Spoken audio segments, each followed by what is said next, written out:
Hi and welcome to another one of my vintage Hifi videos. Today I'll be talking about the Rotel RA311 amplifier, made around about 1974, 75, somewhere around that kind of time. I've already got an audio track or an audio demonstration up, a direct feed from this. If you wish to listen to that, obviously it's a direct feed, it may not quite sound the same with the speakers that you put with it. But it may give you an idea if you actually download that track elsewhere and compare how this actually changes the overall tone of the track. Right, okay, yeah, it's quite quite a nice looking little machine as it happens, or little amp, shall I say, not so much a machine.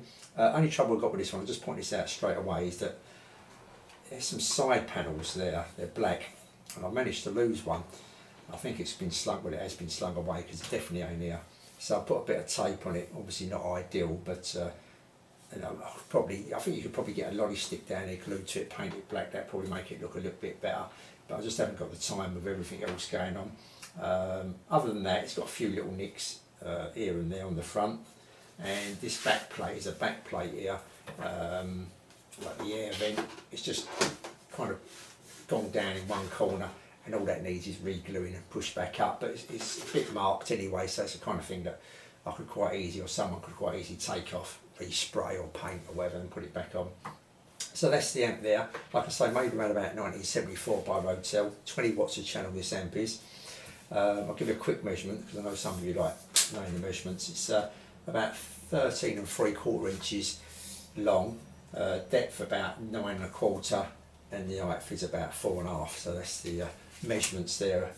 Right, okay, yeah, like I say, silver front. I think this is like plastic silver knobs, kind of silver finish on a plastic knob.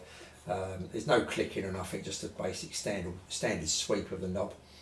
Right, okay, yeah, you've got on and off, well, on, and sorry, the on and off's here.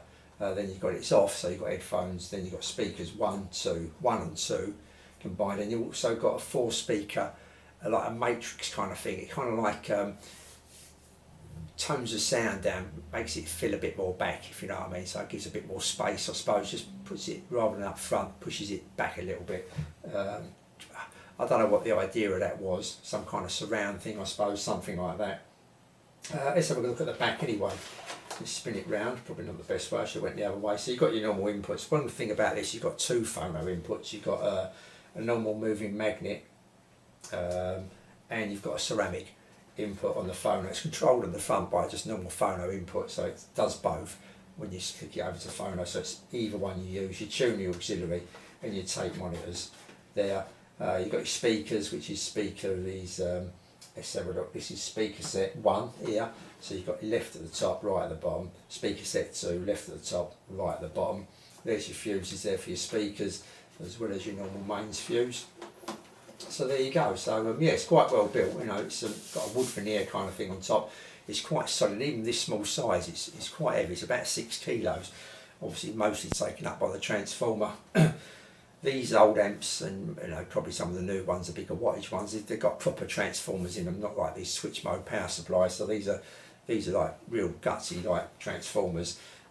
So obviously that's going to make it weigh a bit. So when you're buying this off of eBay, you're going to pay £10–12 postage, and like when you come to sell it, some people charge more, like depending how much packing they use. But it's just one of them things. It's the weight of them. They may not look very big, but it's just the weight really.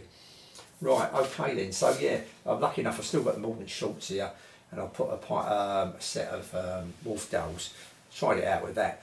I've been trying it out anyway, I've had it going here, there and everywhere really, to be honest with you. Anyway, before that, first of all, let's take a look inside. So there's a top view looking inside, and if we kind of get a bit closer, it's quite clean inside.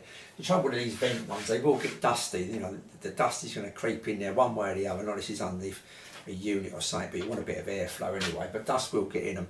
Depending where it is, you will get some bad dust, you'll get some good dust kind of thing. But yeah, this weren't too bad inside, just the heat sink, because the dust is going. If we take a closer look at the heat sink now, the dust is going, and concentrate on the heat sink. And I did have to give it a bit of a clean up. There's still a few marks on there, as you can see.